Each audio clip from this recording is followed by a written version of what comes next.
जी अस्सलाम वालेकुम, जय भीम जय संविधान। मैं आपके सामने अमन रिजवी और आप मुझे देख रहे हैं मेरे फेसबुक लाइव पर। सबसे पहले तो मैं 2 टके के एक भगत को जवाब देना चाहूंगी। भाई 2 टके का कोई भगत है जिसने मेरे फेसबुक पेज पे कहा कि जो बिहार में ब्रिज गिरा है उसकी लंबाई और चौड़ाई बता। अबे जाहिल, एक तो मैं अपने कमेंट खुद नहीं पढ़ती, मेरा मैनेजर पढ़ता है, वो बताता है। दूसरी बात, तू रहा ना वही बैक साइड की औलाद, हरामखोर। तू बता, मैं मुझे क्या मालूम बिहार में जो पुल गिरा है उसकी लंबाई क्या है, उसकी चौड़ाई क्या है। तो ये वही है, बैक साइड की औलादें, गोबर भक्त। इन्हें तमीज तो होती नहीं है, तो आ जाएंगे बकवासे हाँकने कि अमन रिजवी तू तो बड़ी ज्ञानी बनती है, जो बिहार में पुल गिरा है उसकी लंबाई और चौड़ाई बता। तो ये हाल है इन लोगों का, ये गोबर भक्तों का, ये 2-2 टके के जो जाफरानी गुंडे, इनका नॉलेज तो इनमें चवन्नी की नहीं होती। ऐसे ऐसे सियापे के सवाल पूछेंगे। तू बता ना, मैंने क्या वो ब्रिज बनाया था? मैंने क्या उस ब्रिज को गिराया है? मुझे क्या मालूम वो कितना लंबा था, कितना चौड़ा था। जाके अपने बाप से पूछ ना, अपनी सरकार से पूछ, नीतीश कुमार से पूछ। वो भाड़ू बताएगा तुझे कि कितनी लंबा था, कितना चौड़ा था, क्योंकि गिराया तो उसने। ये सारे के साइड की औलादे हैं, तमीज कुछ नहीं है। चवन्नी का मीडिया और 2 कौड़ी के भक्त, ये हाल है इस वक्त भारत का। तो भैया फिर आते हैं उसी मामूल पर। जिस तरह के आपने देखा कि चाइना का मामला चल रहा था और हमारा जो ये झुटलर शाह है या हमारा ठरकी था कि हमने 1 इंच जमीन नहीं गंवाई, चाइना 1 इंच जमीन नहीं हमारे कब्जा पाया। तो द इंडियन एक्सप्रेस भारत का पेपर है, बहुत ऑथेंटिक पेपर है, प्रिंट मीडिया। उसने एक न्यूज लगाई है, एक आर्टिकल लगाया है जो इंटेलिजेंस वालों ने उनको दिया है। इंटेलिजेंस ने रिपोर्ट दी है कि चाइना के जो पीएलए है यानी पीपल्स लिबरेशन आर्मी जो है, हमने मई में ही बता दिया था आर्मी को कि वो लद्दाख में घुस चुकी है। और हमारा झुटलर कह रहा है कि नहीं, 1 इंच जमीन नहीं गई। और इंटेलिजेंस पे सवाल उठ रहे थे, तो इंटेलिजेंस ने भी पल्ला झाड़ लिया कि ये हमारी गलती नहीं है, ये अजीत डोभाल की, बिपिन रावत की गलती है, जिनको हमने बता दिया था मई में ही कि चाइना हमारे अंदर घुस गया है। और वो हमारी वो तवाइफ मीडिया के जो मुजरे चल रहे हैं, वो क्या कह रही हैं? चाइना पीछे गया, गलवान झील को चाइना ने छोड़ा। अबे जाहिलो, चाइना पीछे नहीं गया, क्योंकि गलवान घाटी में पानी ज्यादा हो गया है। पानी के चढ़ाव की वजह से चाइना ने अपने कैंप थोड़े पीछे कर लिए हैं। चाइना ने finger 8, finger 7, finger 5, finger 4, finger 3, finger 2 तक आके बैठा हुआ है, और 2 पे भी इनको धमकी दे रहा है कि निकल लो नहीं तो जंग तैयार है। ये हाल है। और हमारा मीडिया फौरन कैश कराने आ जाता है। बकवास से करवा लो चवन्नी वाले मीडिया से, तवाइफ मीडिया से इनके मुजरे करवा लो, इनके मुजरे खत्म नहीं होते, बकवास से खत्म नहीं होती इनकी। और ऐसे ये सारे 2 कौड़ी के भक्त आ जाते हैं प्रमोट करने। तो चाइना पीछे नहीं गया, और चाइना अगर घुसा नहीं था तो फिर ये कैसे बोली हमारी इंटेलिजेंस कि मई में उसने इंफॉर्मेशन दे दी थी। और चाइना अगर घुसा ही नहीं था तो राजनाथ सिंह कैसे कह रहे थे कि चाइना ने हमारी चौकियां कब्जा ली। और चाइना अगर नहीं घुसा तो लद्दाख से लोग वीडियो बना बना के क्यों सर्कुलेट कर रहे हैं फिर सोशल मीडिया पर, और फौजें क्यों कर रही है कि चाइना हमारे अंदर उतर गया, हमें बचाओ, भारतीय मीडिया कुछ सच दिखाओ। तो ये बकवास से मार रहे हैं, आपको बावला बना रहे हैं, आपको हमें समझ। मैंने कहा था ना, चा से चीन, चा से ये सारे चड्डीधारी गैंग, चा से चप्पल चाटुकार जो चाइना के, तो ये हमें चा से चू समझ, लेकिन चू नहीं है। अभी आप देखिए कि बिहार में बिना मौसम के बाढ़ आ गई है। अभी मानसून नहीं आया और बिहार में बाढ़ आ गई है। वजह साफ है कि नेपाल ने पानी छोड़ दिया, नेपाल ने हमारे साथ दुश्मनी दिखाई और फालतू पानी छोड़ दिया, जिसकी वजह से बिहार में जो है वो बाढ़ आ गई और आधा बिहार जो है वो मुतासिर हो गया, प्रभावित हो गया। और वहां की पब्लिक खुद ही रोड तोड़ रही है ताकि पानी को रास्ता मिल जाए। अगर वो ऐसा ना करे तो पूरा बिहार बह जाए। ये हाल है। वो नीतीश कुमार जो डिजिटल बिहार बना रहा था, एक डैम तक तो बनाया नहीं गया। तुम चोरों से चकारों से सारे के सारे ये आरएसएस वाले सिर्फ लूटने के लिए आए हैं। मैंने कल भी आपसे कहा था, 2-4 इंटरव्यू में भी बोल चुकी हूं कि अगर आप इतिहास उठाकर देखें, अगर आप इजराइल को जानते हो तो इजराइल सॉरी अगर आप सॉरी अगर आप इजराइल को जानते, इलीगल कब्जा कर रखा है, क्योंकि फिलिस्तीन में मुसलमान रहते हैं तो इलीगल कब्जा करके वो फिलिस्तीन मुसलमानों को मारता है, जुल्म करता है, और जिस तरीके से मारता है सेम वही तरीका ये बीजेपी जो है, आरएसएस वाले भारत में दलितों पे अप्लाई करते हैं, मुसलमानों पे अप्लाई करते हैं। सेम वही तरीका ये भारत को बेच रहे हैं, जैसे इजराइल ने कर रखा है ड्रामा कि फिलिस्तीनियों पे जुल्म कर रखा है।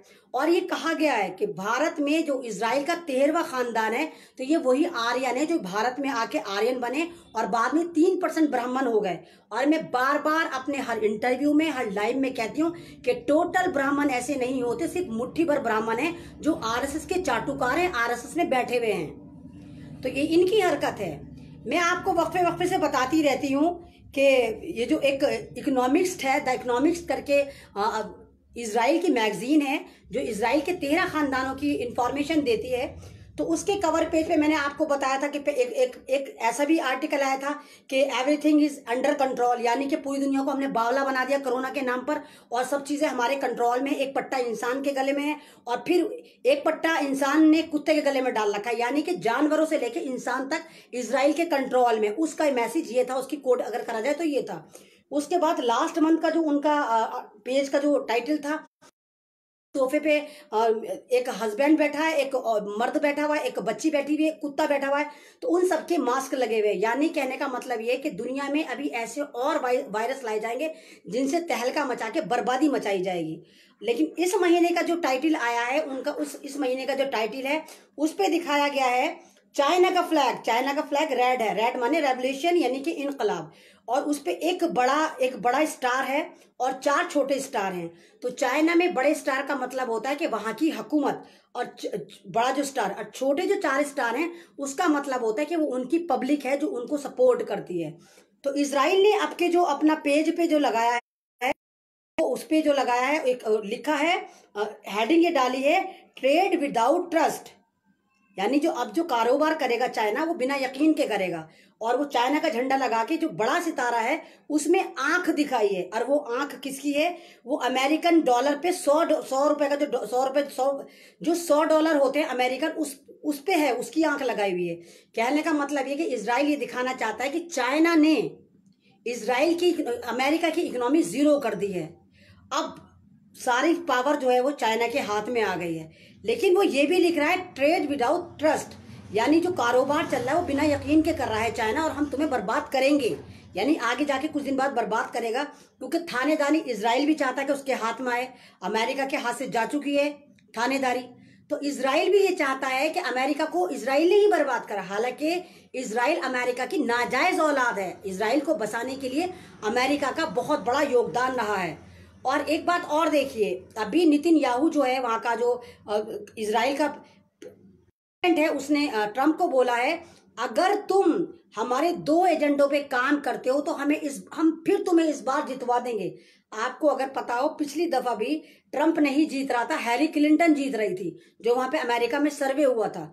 लेकिन सेम यही हाल जैसे हिंदुस्तान में होता, सब गड़बड़ घोटाला, तो जीजा तो है ही अमेरिकन इनके, तो वहां पर इजराइल ने पूरा का पूरा षड्यंत्र रचाकर पूरा का पूरा जो था वो रिजल्ट उल्टा कर दिया था, और ट्रम्प इनकी चाटने को तैयार हो गया था, तो ट्रम्प को जितवा दिया था। अब ट्रम्प के आगे फिर 2 कंडीशन रखी है इजराइल ने, और कहा है अगर तुम ईरान पर हमला करने की हमें गारंटी देते हो, और दूसरा 3rd टेम्पल यानी दज्जाल का जो मंदिर हम बना रहे हैं उसमें हमें सपोर्ट करते हो और हमें बनवाने देते हो, हम फिलिस्तीन को बर्बाद करते हैं, अगर तुम ये दोनों चीजों को तैयार होते हो तो इस बार हम तुम्हें फिर प्रेसिडेंट बना देते हैं। और इसके पीछे कितना बड़ा गेम खेला है जियो बिडेन करके, वहां का जो दूसरा उम्मीदवार है, क्योंकि वहां भारत का हाल थोड़ी है हर एवा टेवा खड़ा हो जाए इलेक्शन में, हर पार्टी के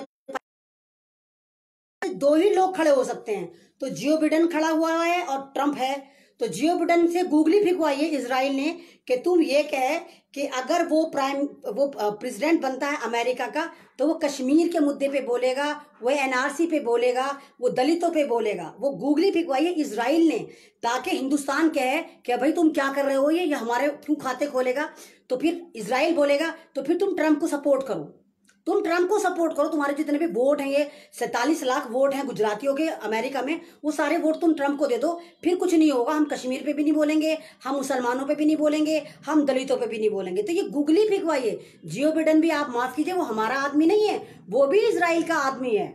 तो ये सारा का सारा एक षड्यंत्र रचा जा रहा है, सारा का सारा एक खेल रचा जा रहा है। और अगर आप इतिहास उठाकर देखते हैं, पुराना इतिहास, इस्लामिक इतिहास उठाकर देखते हैं, तो कलाम पाक में सबसे ज्यादा मक्कार कौम जो है यहूदी कहलाई है। सबसे ज्यादा एहसान फरामोश, सबसे ज्यादा नमक हराम कौम कौन है? यहूदी हैं। इन्होंने तो मूसा अलैहिस्सलाम को नहीं माना, उनकी बातों पे यकीन नहीं करा, उनको फॉलो नहीं करा। जब मन सलवा उतरा था, खाने को फ्री में मिल रहा था इनको, तो इन्होंने क्या कहा था? मूसा हम सिर्फ यही खाए जाएं, हम बटेर खाए जाएं, हम शहद खाए जाएं, हमें कुछ और खाना नहीं मिलेगा। उसके बाद ये हजरत मूसा अलैहिस्सलाम को प्रेशराइज कर करके भेजते थे अपनी डिमांड करने के, अल्लाह से बात करो और ये जाके ये करो वो करो। और फिर एक दफा इन्होंने क्या कहा था? मूसा हम तुम्हारे पे ईमान ले आएंगे अगर तुम अपने खुदा से ये कह दो कि अकल शक्ल पैसा हमें मिल जाए तो हम तुम्हारे पे ईमान ले आएंगे। मूसा अलैहिस्सलाम फिर अल्लाह से हम कलाम होते हैं और कहते हैं कि मेरी उम्मत को आप अच्छी अकल, अच्छी शक्ल और पैसा दे दिए। अल्लाह ताला वो दे देता है। और आज आप देखिए दुनिया में सबसे पावरफुल यहूदी होते हैं, सबसे ज्यादा दानिश्वर अक्लमंद यहूदी होते हैं, सबसे ज्यादा पैसा इनमें पाया जाता है। लेकिन मक्कारी इनमें आज भी है, क्योंकि वही जरासीम है, वही वायरस है, शुरू से इनमें खबासत है। और अगर आप जानते हैं, जैसे आपको याद होगा खिलाफत उस्मानिया, बड़ा सीरियल भी चल रहा है, इर्तुगरुल गाजी, लोग आप देखते भी होंगे। तो वो टर्की से चला था, जो खिलाफत थी वहां से चली थी। और इन्होंने 3 कॉन्टिनेंटल पे हुकूमत करी थी, 3 कॉन्टिनेंटल पे हुकूमत करी थी। उस्मान जो खलीफा उस्मान थे, तो उस वक्त उन्होंने कितनी हुकूमत करी थी? 625 साल, जो अपने अंदर एक रिकॉर्ड है। और उस खिलाफत उस्मानिया को किसने बर्बाद करा था? इसी यहूदी ने। इन्होंने क्या करा था? जितने भी उस्मानियों में एहसान फरामोश गद्दार नजर आए थे, उनको खरीद लिया था, उनको खरीद के कहा था हम तुम्हें ये दे देंगे, हम तुम्हें वो दे देंगे। तो सऊदी हिजाज का एक कबीला था, हिजाज एक जगह है, वो कबीला था जिसका नाम था सऊदी, कबीले का नाम था और हिजाज से था। उसने गद्दारी करी थी और उन्होंने कहा था हमें सऊदी दे दो, मक्का दे दो, हमारा पूरा कब्जा दे दो मक्का मदीना पे, और यूएई वगैरह उनको बांट दिया था इन्हीं यहूदियों ने। और यही वजह है आप सब लोग खुशफहमी में रहते हैं कि सऊदी में इस्लामिक हुकूमत है। नहीं, सऊदी में इस्लामिक हुकूमत नहीं है। सऊदी में सिर्फ नमाज रोजा पढ़ा जाता है। सबसे ज्यादा अय्याश मुसलमान सऊदी अरब में पाए जाते हैं, सबसे ज्यादा करप्शन सऊदी अरब में पाया जाता है। वहां पर इस्लाम के खिलाफ आप बोलने कोई बात नहीं, लेकिन अगर आप वहां के बादशाह पे कुछ बोलते हैं, वो फौरन आपको फांसी पे लटका देते हैं, क्योंकि वो उनके खून में गद्दारी है। उन्होंने खिलाफत उस्मानिया में गद्दारी करी थी, तो उनको यही लगता है कि अगर हमने अब गद्दारी करी तो फिर हमारी भी हुकूमत चली जाएगी।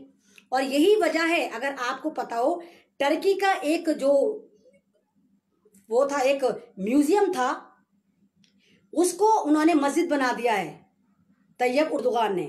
और इस तरह नहीं बनाया, वो चर्च था, चर्च उन्होंने मुसलमानों को बेच दिया था, बाकायदा डीलिंग हुई थी। अगर जब तुमने बेच दिया था तो तुम्हारा से क्या मतलब? बाद में वो म्यूजियम बना, तो अब उसको तैयब उर्दुगान ने मस्जिद बना दिया। तो सबसे ज्यादा मरोड़े किसके उठ रहे हैं? इजराइल के। सबसे ज्यादा मरोड़े किसके उठ रहे हैं? यूएई के। सबसे ज्यादा मरोड़े किसके उठ रहे हैं? सऊदी अरब के। क्योंकि इनको नजर आ रहा है, अगर आपको पता हो तो टर्की के साथ अमेरिका के 100 साल की बंदिश थी। जो वहां पे पहले अतातुर्क था, जो यहूदी था लेकिन अपना आपको मुसलमान कहता था, उसने 100 साल का मुआहिदा करा था अमेरिका के साथ गुलामी का। वो सन 2023 में खत्म हो रहा है, यानी 2023 के बाद टर्की चाहे तो सऊदी अरब पे उसका ही होल्ड होगा, यूएई पे होगा, लेकिन ये इतने खबीस हैं, ये होने नहीं देंगे। इसलिए फौरन के फौरन सारे के सारे डाइवर्ट होके इजराइलों की तरफ चले गए हैं, ताकि इजराइल हमें फिर बचा ले। एक बार तो गद्दारी में बचाया था, एक बार दोबारा फिर बचा ले। तो जैसे ही तैयब उर्दुगान ने उस म्यूजियम को मस्जिद में कन्वर्ट करा, तो इन सबके मरोड़े उठने शुरू हो गए। सबने कहा ये गलत करा है। आप ही बताइए, आप जितने भी मुसलमान हैं, जो मुझे सुन रहे हैं, अगर आपके इलाके में कोई मस्जिद होती है, वो बात अलग है कि उसमें नमाज हो या ना हो, तो क्या आप उसको बेच देंगे? क्या आप उसको किसी को कह देंगे म्यूजियम बना ले? नहीं कहेंगे ना। बेशक नमाज ना पढ़ी जाए, लेकिन मस्जिद मस्जिद रहेगी। लेकिन ये ऐसे हैं, इन्होंने अपना चर्च बेचा था, अपना चर्च बेचा था, उसके कागजात हैं तैयब उर्दुगान के पास। और वही नहीं भाइयों, अमेरिका में आए दिन चर्च बिकते हैं जो मस्जिदें बनती हैं। लेकिन इजराइल इस तरह प्रोपेगेंडा कर रहा है मानो पता नहीं क्या हो गया। और जबकि अगर आपको एक फैक्ट और बताऊं कि सबसे ज्यादा खुश इस बात पर रशिया है, क्योंकि सबसे मरकज बना है वो रशिया में बना है चर्च का। तो सऊदी अरब खुद नहीं चाहता कि टर्की में रहे, तो सारा का सारा यहाँ बनाए। लेकिन इजराइल ऐसी आग लगा रहा है, ऐसी आग लगा रहा है ताकि दुनिया भड़क जाए कि देखो ये कट्टर मुल्क है, देखो हमारे उसको म्यूजियम को वो बना दिया, पहले चर्च। अबे चर्च था तो चर्च क्यों नहीं रहा, तुमने बेचा क्यों था, और अमेरिका में क्यों बेच रहे हो? तो ये सऊदी अरब और ये यूएई वाले सारे के सारे उसकी गुलामी कर रहे हैं। और उससे बड़ी बात आपको और बताऊं, सऊदी अरब में एक वॉक करके एक मैगजीन है, उस पे कवर शूट हुआ है मदीना के अंदर। मदीना के रिकॉर्ड में आज तक इतना न्यूडिटी वाला स्क्रीन वो शूट नहीं हुए, फोटो शूट जिसमें ब्रा पेंटी में शूट हुआ है मदीने के अंदर। किसने इजाजत दी? वहां के शेख ने, वहां के बादशाह ने, मदीने के अंदर। इतिहास में पहली बार ऐसा हुआ है। और किस चीज को प्रमोट करा जा रहा था उसमें? समलैंगिक यानी होमोसेक्सुअल को प्रमोट करा गया, बिल्कुल नंगी नंगी तस्वीरें, ताकि सऊदी अरब से भी ये वाला फितना दोबारा शुरू हो जाए। तो सऊदी तो बर्बादी की तरफ है, बिल्कुल बर्बाद होने की कगार पे है। टोटल का टोटल यहाँ यहूदी वाड़ा चल रहा है। जो लोग इस खुशफहमी में हैं कि सऊदी मुसलमान होते हैं, ये होते हैं, वो अपने खुशफहमी के गुब्बारे फोड़ लें, क्योंकि सऊदी अरब में मुसलमान नहीं है, वो मुनाफिक हैं। वो जो खाने काबा पे कब्जा करके बैठे हुए हैं, वो जो वहां के पहाड़ों पे कब्जा करके बैठे हुए हैं, वो जो वहां के पेट्रोल पे कब्जा करके बैठे, वो मुसलमान नहीं है। हाँ, मुनाफिक मुसलमान है जो नमाज पढ़ते हैं, रोजा रखते हैं और ज़कात भी देते हैं। ऐसे तो हम भी हैं, तो क्या हिंदुस्तान मुसलमानों का हो गया? ऐसे तो पाकिस्तान में भी हैं, अफगानिस्तान में भी हैं, बांग्लादेश में भी हैं, सब जगह मुसलमान नमाज पढ़ते हैं। तो क्या ये इस्लामिक कंट्री हो गए? तो सारा ड्रामा ये है कि जो लोग सऊदी अरब को सोचते हैं कि वो इस्लामिक कंट्री है, तो वो खुशफहमी का गुब्बारा फोड़ दें। क्योंकि सऊदी अरब का नाम पहले सऊदी अरब नहीं था, खाली अरब था, अरब था। उसके बाद जब सन 1923 में इन्होंने गद्दारी करी थी हिजाज कबीले ने, जिसका सरदार था सऊद, उसने अपने नाम पर इसका नाम रखा था। और दुनिया के इतिहास में ये पहला कंट्री है जिसका नाम किसी कबीले पे रखा हो, सऊद पर। और ये मैं नहीं कह रही, आप इतिहास उठाकर देखें सारा। तो ये सारा हमारा इतिहास है। तो ये वही इजराइल है जो टोटल भारत में भी फर्जीवाड़ा कर रहा है। तो टोटल वही इनकी स्ट्रेटेजी प्लान है। ये आरएसएस वाले टोटल इजराइल के हैं। उसी तरीके से दलितों को मॉब लिंचिंग करके मार रहे हैं, उसी तरीके से मुसलमानों को मार रहे हैं, उसी तरीके से इनके जो 5-5 साल के बच्चे हैं वो गोली चलाना सीखते हैं, उसी तरीके से हमारे फ्रीडम फाइटर को, हमारे महात्मा गांधी तक को गोली मार मार के कहते हैं कि हाँ हमने किला फतह कर दिया। यानी जिस तरह आतंकवादी इजराइल है, इसी तरह आतंकवादी यहाँ पर आरएसएस है। लेकिन बोलेगा कौन? क्योंकि इजराइल की इन पे सपोर्ट है। बोलेगा कौन? हम पावर में नहीं है। अभी बोलेंगे तो आ जाएंगे सारे गोबर भक्त, आ जाएंगे भी सारे, दल्ले पिल्ले आ जाएंगे, ना पता तो कुछ होता नहीं है। तो ये सारा ड्रामा वो चल रहा है इस वक्त दुनिया में। आपको 5 महीने से बता रही हूं कि दुनिया 2 खेमों में बंटने वाली है और बट गई। एक खेमे में अमेरिका था, दूसरे खेमे में चाइना था। तो चाइना ने तो गोल्डन रिंग बना लिया, जिसमें Pakistan, Turkey, Iran, Nepal, Russia, तो इन्होंने तो गोल्डन रिंग बना लिया, पूरा एक रिंग बना लिया जिसमें ये लोग हैं। लेकिन इजराइल जो है वो अमेरिका को सपोर्ट कर रहा था कि अमेरिका कुछ करेगा, कुछ नहीं मिल रहा, तो उसने ही अमेरिका को बर्बाद करा, इजराइल ने ही बर्बाद करा। ये जो हमने देखा था अभी तहरीर चली थी अमेरिका से, तो ये इजराइल ने ही जान के मरवाया था। हाँ, पब्लिक अपने जज्बे से आई थी, लेकिन सारा का सारा प्लान कोऑर्डिनेट करा गया था, बाकायदा जाल बिछाया गया था। क्योंकि कोरोना से ड्रामा खत्म हो गया था। और अभी भी मैं आपसे कह रही हूँ, जैसे दिल्ली सरकार दिखाती है कोरोना के 10 लाख केस, पूरे भारत से 10 लाख केस, 20 लाख केस। आप ही पूछो, ये जो सरहद पे हमारी 40,000 फौजें हैं, क्या ये सोशल डिस्टेंस पे लड़ रही हैं? वहां पे कोरोना नहीं है। जो चाइना ने अपने 35,000 फौज डिप्लॉय कर रखी है, क्या वहां पे कोरोना नहीं है?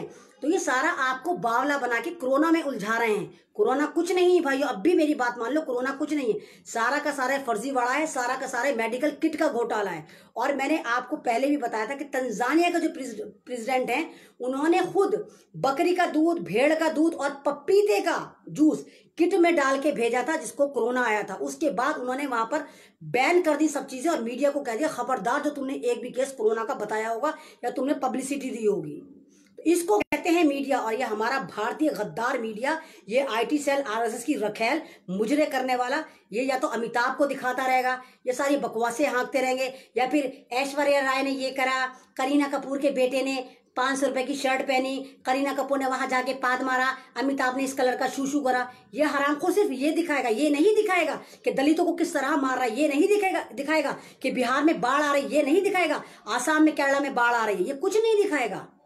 तो इन्होंने आपको बर्बाद किया है, स्ट्रीम मीडिया ने आपको बर्बाद किया है।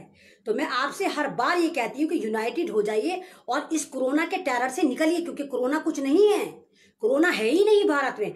और जिस कोरोना को टेरर बांट के इन्होंने सरहदों पे से फौज हटाई थी 4 महीने पहले, जिसका फायदा उठा के चाइना हमारे अंदर घुस गया था, तो अब तो कोरोना बहुत बढ़ गया। तो अब हमारी फौज वहां पे कोरोना से क्यों नहीं मर रही, जब 4 महीने पहले आपने हटा दी थी?